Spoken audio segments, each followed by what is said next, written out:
நீங்கள் அறுக்கின்ற பிராணிகளின் ரத்தங்களோ மாமிசங்களோ அல்லாஹ்வை போய் அடைவது கிடையாது. வலாக்கின் யனாலுஹு அத்தக்வா மின்கும், மாறாக உங்களுடைய தக்வா தான், உங்களுடைய இறையச்சம் தான் அல்லாஹ்வை போய் அடைகிறது.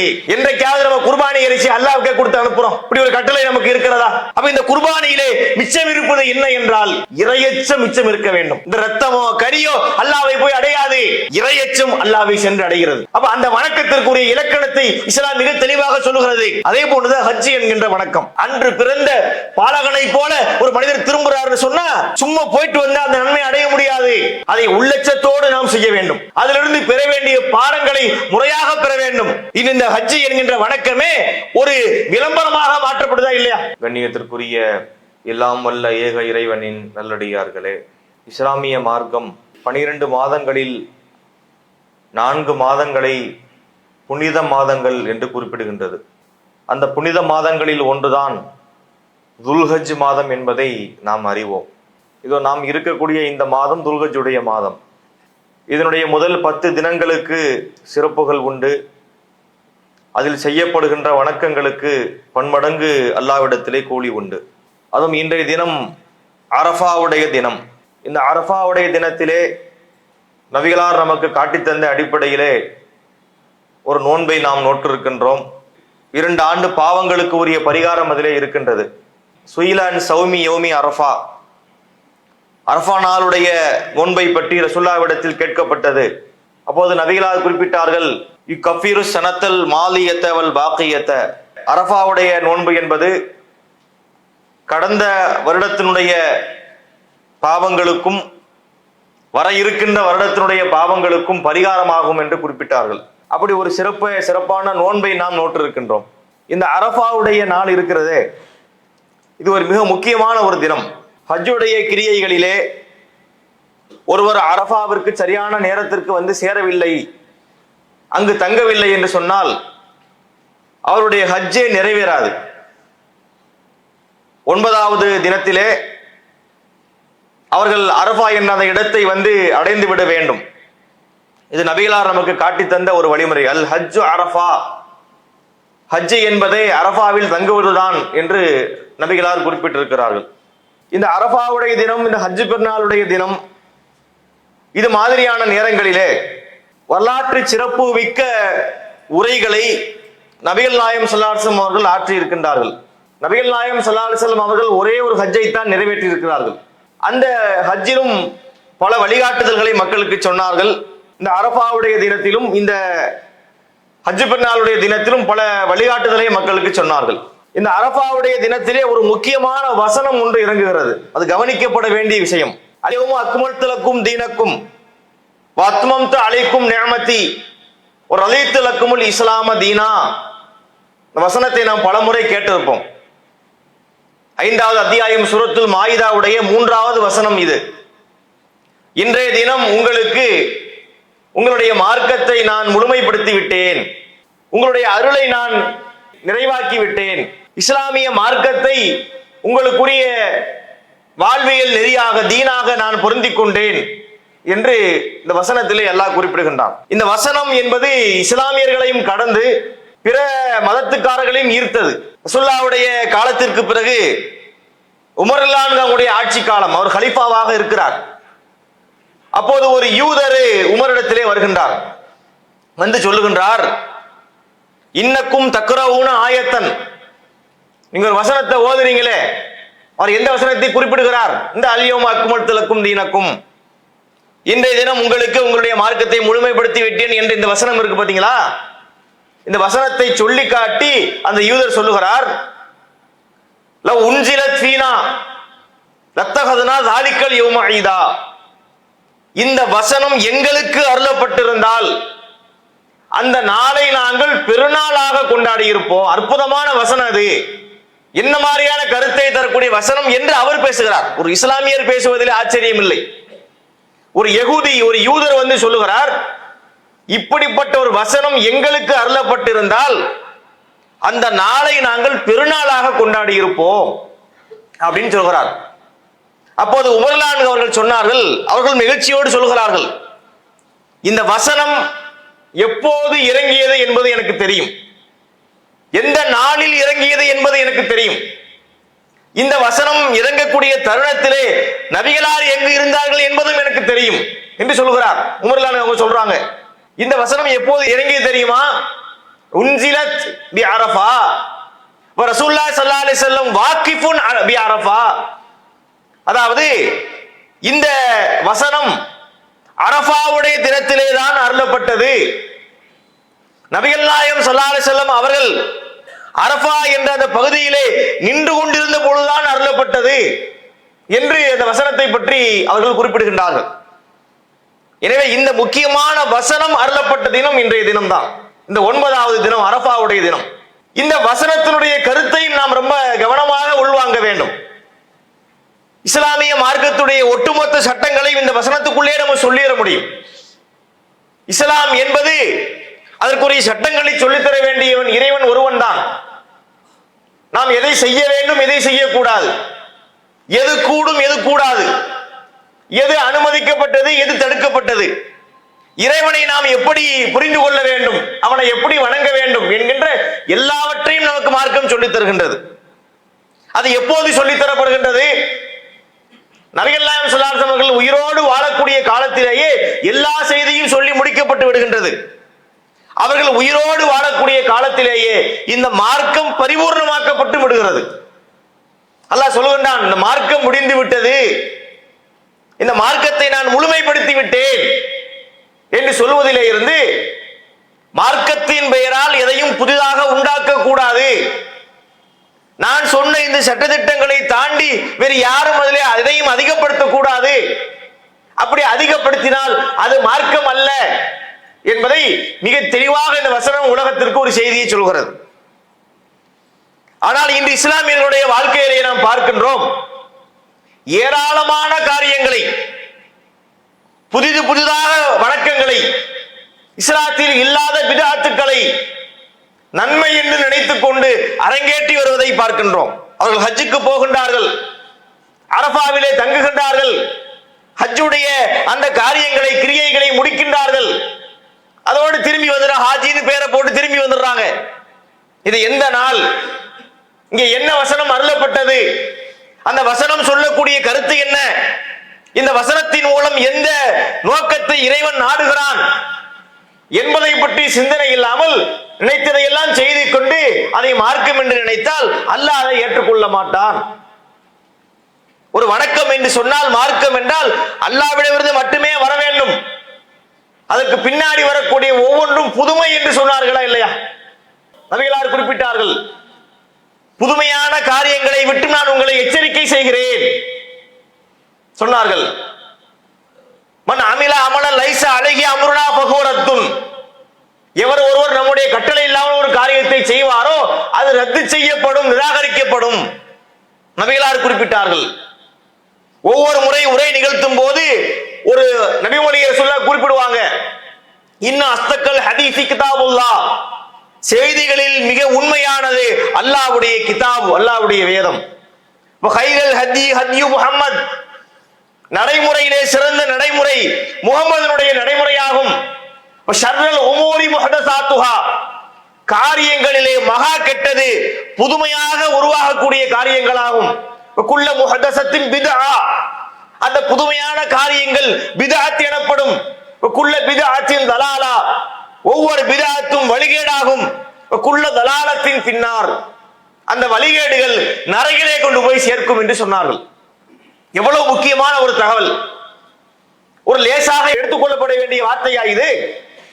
முக்கியமான விஷயத்தை சொல்றாங்க, நான் சொன்ன மார்க்கத்தை பின்பற்றுங்கள், அதை விட்டுவிட்டு வேறு எதையும் நீங்கள் மார்க்கமாக்கி கொள்ளாதீர்கள் என்ற அற்புதமான கருத்தை நபிகள் நாயகம் சொல்லி இருக்கின்றார்கள்.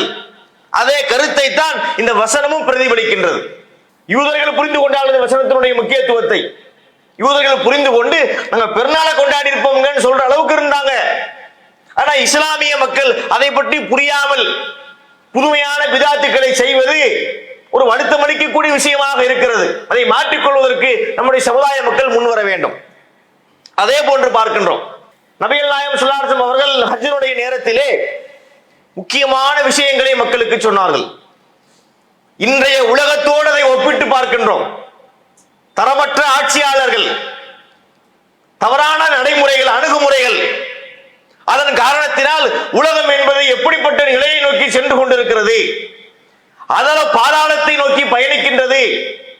பல்லாயிரக்கணக்கான மக்கள் கொண்டொழிக்கப்படுகின்றார்கள், பல நாடுகள் சிக்கி தவிக்கிறது.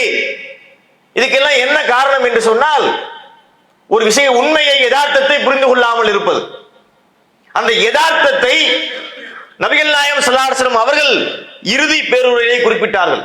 ஒரு மனிதனிடத்தில் என்ன இருக்கணும், அவனுடைய உள்ளம் எப்படி பக்குவப்பட்டதா இருக்கணும் என்பதற்கு அழகா சொன்னார்கள். பொதுவாக நபிகள் நாயகம் ஸல்லல்லாஹு அலைஹி வஸல்லம் அவர்கள் ஒரு முக்கியமான தகவலை சொல்வதாக இருந்தால் சில கேள்விகளை கேட்ட பிறகு சொல்லுவார்கள். ஒரு சில கேள்விகளை மக்களிடத்தில் கேட்டு மக்களுடைய கவனத்தை அனைத்தையும் ஈர்த்து வைத்துக் கொண்டு அவங்களுடைய உள்ளங்களை திறந்து வைத்து, ஒரு அலமாரியை திறந்து பொருட்களை அடுக்கி வைக்கிறோம் பாத்தீங்களா, அதே போல மக்களுடைய உள்ளங்களை திறந்து உள்ள விஷயத்தை கொண்டே வைக்கிறது.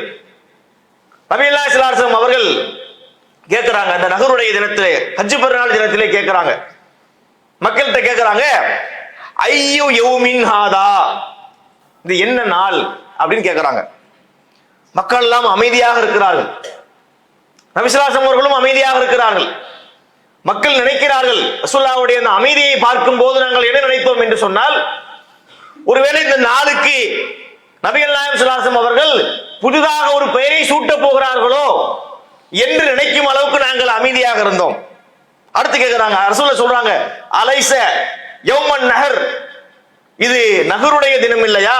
நஹர் என்றால் அறுத்து பலியிடுவது, இது அறுத்து பலியிடக்கூடிய தினம் இல்லையா என்று கேட்டாங்க. மக்கள் ஆமா அப்படின்னாங்க. அடுத்து நபிகளார் கேட்டாங்க, ஐயு ஷஹரின் ஹாதா, இது என்ன மாதம் என்று கேட்டார்கள்.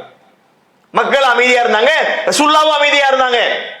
இதுக்கு பேர் மாற்றப்படுமோ என்று நாங்கள் நினைத்தோம். அடுத்து ரசூலுல்லாஹ் சொல்றாங்க, இது துல்ஹஜ்ஜுடைய மாதம் இல்லையா? ஆமா அல்லாஹ்வுடைய தூதரே, இது துல்ஹஜ்ஜுடைய மாதம் தான். இப்படி கவனத்தை ஈர்த்து ஒரு கேள்வியை கேட்டு மக்களுடைய உள்ளங்களை திறந்த பிறகு இப்போ வைக்கிறாங்க நபி ஸல்லல்லாஹு அலைஹி வஸல்லம் முக்கியமான கருத்துக்களை. மக்களை அறிந்து கொள்ளுங்கள், இன்ன திமாக்கும் வ அம்வாலக்கும் வ அராலக்கும் பைனக்கும் ஹராம், உங்களுடைய செல்வங்கள், உங்களுடைய உடைமைகள், உங்களுடைய ரத்தங்கள், உங்களுடைய உயிர்கள், இவை அனைத்தும் புனிதமாக்கப்பட்டதாகும். உருமத்தி யௌமிக்கும் ஹாதா ஃபி ஷஹரிக்கும் ஹாதா ஃபி பலதிக்கும் ஹாதா, இந்த நாள் எப்படி புனிதமாக இருக்கிறது, இந்த மாதம் எப்படிப்பட்ட புனிதத்தை பெற்றிருக்கிறது, இந்த இடம், இந்த ஊர் எப்படி ஒரு புனிதத்தை பெற்றிருக்கிறது, இதே போல உங்களுடைய ரத்தமும், உங்களுடைய செல்வமும், உங்களுடைய உயிர்களும் புனிதமாக்கப்பட்டதாகும். அடுத்தவருடைய விஷயத்திலே நாம் கவனமாக நடந்து கொள்ள வேண்டும். மனித உரிமைகளை நாம் மீறிவிடக் கூடாது என்ற அற்புதமான கருத்துக்களை சொல்றாங்க. மார்க்கம் என்றால் தொழுவது, நோன்பு நோற்பது, தான தர்மங்கள் புரிவதோடு மார்க்கம் முடிந்து விட்டதா? இஸ்லாமிய மார்க்கத்துடைய அடிப்படையிலே ஆன்மீகம் என்பதற்கு மிகப்பெரிய பொருள் இருக்கிறது. ஒரு இஸ்லாமியன் தன்னுடைய வாழ்நாளிலே அனைத்து நிலையிலும் சரியாக இருக்க வேண்டும். மனித உரிமைகளை அவன் பேணி நடக்க வேண்டும். அடுத்தவனுடைய உயிர்களை அவன் பறிக்க கூடாது, ரத்தத்தை ஓட்டக்கூடாது, அவன் செல்வங்களை அபகரித்துக் கொள்ளக்கூடாது. இவையெல்லாம் புனிதமாக்கப்பட்டிருக்கிறது. எப்படி புனிதமாக்கப்பட்டிருக்கிறது? இந்த இடத்தின் புனிதத்தை போல, இந்த நாளின் புனிதத்தை போல, இந்த ஊருடைய புனிதத்தை போல சொல்றாங்க. அப்ப இன்னைக்கு ஹஜ்ஜுக்கு போகக்கூடிய முஸ்லிம்களுக்கு தெரியுமா இல்லையா இந்த இடம் புனிதம்னு தெரியுமா இல்லையா? அதை புனிதம் இல்லை என்று யாராவது மறுப்பார்களா? மறுக்கவே மாட்டாங்க. இந்த இடம் புனிதமான இடம், புனிதமான நாள், புனிதமான மாதம், புரியுது இல்ல? இஸ்லாம் அதை மட்டுமே புனிதம் சொல்கிறது. நபிகளார் அதை மட்டும்தான் புனிதம் என்று சொன்னார்களா? இது எப்படி புனிதமாக இருக்கிறதோ, உங்களுடைய உயிர்கள் புனிதம், ரத்தம் புனிதம், எல்லாம் சேர்த்து சொல்றாங்க பாருங்க. அப்ப இஸ்லாமிய மார்க்கம் எப்படிப்பட்ட அற்புதமான கருத்துக்களை இந்த காலகட்டங்களில் சொல்லி இருக்கிறது என்பதை கவனிக்கப்பட வேண்டிய ஒரு காலகட்டம் இது. இந்த உலகத்திலே இது மாதிரியான அறிவுரைகள் கவனிக்கப்படாமல் இருப்பதால் ஏராளமான அழிவை நோக்கி, பேரழிவை நோக்கி உலகம் சென்று கொண்டிருக்கிறது. இஸ்ரேல்ல பாருங்க, இஸ்ரேலுடைய இந்த கொடி அரசு, காட்டுமிராண்டி அரசு, அப்பாவி பாலஸ்தீன மக்களை குண்டு வீசிக் கொள்கிறார்கள். எவ்வளவு ரத்தம் ஓடி இருக்கும். நபிகளார் சொன்னாங்க, திமா ஆக்கும், உங்களுடைய ரத்தம் புனிதம் என்றார்கள். இந்த காசாவிலே சின்ன குழந்தைகள், பெண்கள், முதியவர்கள், எந்த பாவமும் செய்யாதவர்கள், அப்பாவிகள், சாதாரண மக்கள், அடித்தட்டு மக்கள் கொல்லப்படுகின்ற காட்சிகளை பார்க்கின்றோம். எப்போது வந்து குண்டு விழும் என்பது தெரியாது. பல்லாயிரக்கணக்கான மக்கள் கொல்லப்பட்டு விட்டார்கள். சாப்பாடுக்கு இன்று வழி கிடையாது. நிவாரணப் பொருட்களை உள்ள கொண்டு போவதற்கு தடை விதித்திருக்கின்றார்கள். எப்படிப்பட்ட சூழ்நிலையிலே அந்த மக்கள் வாழுகிறார்கள்? இந்த இக்கட்டு ஏன் வந்துச்சு தெரியுமா? இஸ்லாமிய மார்க்கம் சொன்ன இந்த அடிப்படைகளை இவர்கள் புரிந்து கொள்ளவில்லை. நல்ல மனிதர்களாக அவர்கள் உருவாக்கப்படவில்லை. மனிதன் என்று சொன்னால் நல்ல கோட்டு சூட்டு போட்டாச்சுன்னா நல்ல மனிதன் ஆயிட முடியுமா? அப்படி ஆக முடியாது. நல்ல மனிதனாக ஒருவன் மிளிர வேண்டும் என்று சொன்னால் அவனிடத்திலே இந்த குணங்கள் இருக்க வேண்டும். மனித உரிமைகளை அவன் மீறி நடக்கக்கூடாது என்கின்ற அற்புதமான செய்திகளை நபிகள் நாயகம் ஸல்லல்லாஹு அலைஹி வஸல்லம் அவர்கள் இந்த இறுதி பேருரையின் போது குறிப்பிட்டு காட்டியிருக்கின்றார்கள். அதே போன்று பார்க்கின்ற முக்கியமான எல்லாத்தையும் சொல்லிட்டாங்க. வட்டியை ஹராமாக்குகின்றார்கள். வட்டி என்பது ஹராமாக்கப்படுகின்றது. அதை சொல்லிவிட்டு என்னுடைய குடும்பத்தில் இருக்கக்கூடிய இந்த அப்பாஸ் அவர்களுடைய வட்டியை நான் தள்ளுபடி செய்கிறேன் என்று சொன்னார்கள். வட்டி என்பது ஒரு நாட்டை சீரழிக்கும், வீட்டையும் சீரழிக்கும். இன்று பல நாடுகள் ஒன்றுமில்லாமல் போனதுக்கு முக்கியமான காரணம் என்ன? வட்டி என்கின்ற முக்கியமான கொடுமை இல்லையா? சில ஆண்டுகளுக்கு முன்பாக அர்ஜென்டினா நாட்டினுடைய அதிபரே தப்பிச்சு போனார் தெரியுமா? ஒரு நாட்டுடைய பிரதம மந்திரி, பிரசிடென்ட் தப்பிச்சு போறாரு. வாங்கின காசுக்கு வட்டி கட்ட முடியவில்லை. அவர்கள் நெருக்கடி கொடுக்கின்றார்கள் என்பதற்காக ஒரு நாட்டுடைய அதிபரே தப்பிச்சு ஓடக்கூடிய இக்கட்டு ஏற்படுது. அதை பற்றி மக்களுக்கு உபதேசம் செய்தார்கள். பெண்களை பற்றி உபதேசம் செய்தார்கள். ஒரு கணவனிடத்திலே மனைவிக்கு உள்ள உரிமையை குறிப்பிட்டு காட்டினார்கள். மனைவியிடத்திலே கணவனுக்கு உள்ள உரிமையை சுட்டி காட்டினார்கள். இணை வைப்பை பற்றி மக்களுக்கு போதித்தார்கள். எவ்வளவு விஷயங்களை சொல்றாங்க பாருங்களேன். சும்மா ஹஜ்ஜுக்கு போயிட்டு வந்த உடனே ஹாஜின்னு பேர் போட்டாச்சுன்னா போதுமா? எதற்கு இது உதவ போகிறது? எந்த ஒரு அமலையும் நாம் செய்வதாக இருந்தால் உளமாற செய்ய வேண்டும். அல்லாஹ் தந்திருக்கக்கூடிய நோக்கத்தோடு அதை செய்ய வேண்டும். எல்லா வணக்கத்துக்கும் உள்ளாக இறையச்சம் உள்ளே பொதிந்திருக்கிறது. அந்த இறையச்சத்தை நாம் பெறாமல் வெறுமனே அந்த சட்டங்களை நிறைவேற்றுவது முழு நன்மையை பெற்று தராது. குர்பானை எடுத்துக்கங்க. ஆண்டுதோறும் குர்பானி கொடுக்கிறோமா இல்லையா? குர்பானியை பற்றி என்ன சொல்லுது மார்க்கம்? அதை பத்தி நம்ம தெரியணுமா இல்லையா?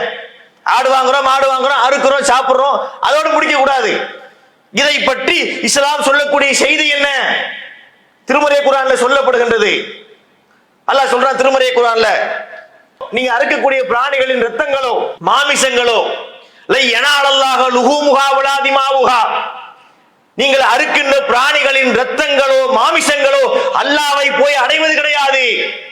வலாக்கின் யனாலுஹு அத்தக்வா மின்கும், மாறாக உங்களுடைய தக்வா தான், உங்களுடைய இறையச்சம் தான் அல்லாஹ்வை போய் அடைகிறது. என்றைக்காவது நம்ம குர்பானி இறைச்சி அல்லாஹ்வுக்கே கொடுத்து அனுப்புறோம்? இப்படி ஒரு கட்டளை நமக்கு இருக்கிறதா? மக்களை நீங்கள் ஆடுகளை அறுத்து மாடுகளை அரித்து கறிகளை தயார் செய்து வைத்துக் கொள்ளுங்கள், இப்போது மலக்குமார்கள் வருவார்கள், கொடுத்து அனுப்புங்க அல்லாஹ் கேட்கிறான். நம்ம கொடுக்கிற கறி என்ன அல்லாஹ்வுக்கா போகிறது? நாம அறுக்கிறோம், நாம் சாப்பிடுகிறோம், ஏழைகளுக்கு கொடுக்கிறோம், சொந்தக்காரர்களுக்கு கொடுக்கிறோம், நம்ம தான் சாப்பிடுறோம். அப்ப இந்த குர்பானியிலே மிச்சம் இருப்பது என்ன என்றால் இறையச்சம் மிச்சம் இருக்க வேண்டும். இந்த ரத்தமோ கரியோ அல்லாஹ்வை போய் அடையாது. இறையச்சம் அல்லாஹ்வை சென்று அடைகிறது. அப்ப அந்த வணக்கத்திற்குரிய இலக்கணத்தை இஸ்லாம் மிக தெளிவாக சொல்லுகிறது. அதே போன்றுதான் ஹஜ் என்கின்ற வணக்கம். அன்று பிறந்த பாலகனை போல ஒரு மனிதர் திரும்புறாருன்னு சொன்னா சும்மா போயிட்டு வந்தா அந்த நன்மை அடைய முடியாது. அதை உள்ளச்சத்தோடு நாம் செய்ய வேண்டும். அதிலிருந்து பெற வேண்டிய பாடங்களை முறையாக பெற வேண்டும். இந்த ஹஜ் என்கின்ற வணக்கமே ஒரு விளம்பரமாக மாற்றப்படுதா இல்லையா? ஒரு வணக்கத்தை அவர் செய்கிறார், அல்லாஹ்வுக்கு செய்ய வேண்டிய கடமையைத்தான் செய்கிறாரு. அவரை வழியனுப்புறதுக்கு பார்த்தாச்சு ரயில்வே ஸ்டேஷன்ல ஒரே கூட்டம், மாலையை போட்டு அதை போட்டு ஒரே நாரே தக்பீர் அல்லாஹ் அக்பர் முழக்கங்களோடு அவரை ட்ரெயின்ல ஏற்றி அனுப்பி வைக்கின்றார்கள். அவர் போயிட்டு அங்கிருந்து திருப்பி வருவார். திரும்பி வரும்போது பார்த்தா அதே மாலை, அதே மரியாதை. அவருக்கு ஒரு பட்டம் ஒன்று கொடுத்துறாங்க, ஹாஜி என்ற ஒரு பட்டம். ஹாஜி என்று அவர் பின்னாடி ஒரு பெயரை போடுகிறார். இது மாதிரி விளம்பரத்திற்காக இதை செஞ்சா அல்லாஹ்விடத்திலே கூலி இருக்கிறதா? கிடையாது. இறைவனுக்காக செய்ய வேண்டும், அதை உணர்ந்து செய்ய வேண்டும், அதிலிருந்து பெற வேண்டிய படிப்பினைகளை பெற வேண்டும். அதுதான் இந்த மாதத்திலே நாம் கவனிக்க வேண்டிய விஷயமாக இருக்கிறது. இதை கவனத்திலே வைத்துக் கொண்டு இந்த மாதத்திலே உள்ள சட்டங்களை, இதன் சிறப்புகளை, இந்த மாதத்திலே நபிகள் நாயகம் பேசிய அந்த தகவல்களை உள்வாங்கிக் கொண்டு அதை நம்முடைய வாழ்க்கையிலே மிக சிறப்பாக கடைபிடிக்கக்கூடிய நன்மக்களாக அல்லாஹ் உங்களையும் என்னையும் ஆக்குவானாக என்று கூறி என்னுடைய இந்த முதல் உரையை நிறைவு செய்கின்றேன். வாஹிரு தவானா அனில் ஹம்துலில்லாஹி ரப்பில் ஆலமீன். அல்லாஹு அக்பர், அல்லாஹு அக்பர்.